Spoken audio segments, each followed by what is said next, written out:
Apparently he went on his little fishing boat a few weeks ago, something he hadn't done in months, and while he was fishing, the boat started slowly sinking. He was swearing a lot while he told this story, and my host mom asked him to please not swear when her newborn was around.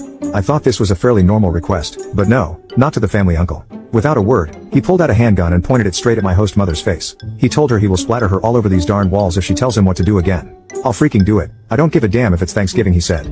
I went pale in the face immediately, especially because he was using my head as a resting place for the elbow of the hand he was holding the firearm with. My host mom went pale too, and the entire family started telling him he can curse or say whatever he wants, but just put the firearm down. That's what I darn thought he said, placing it back into his pocket.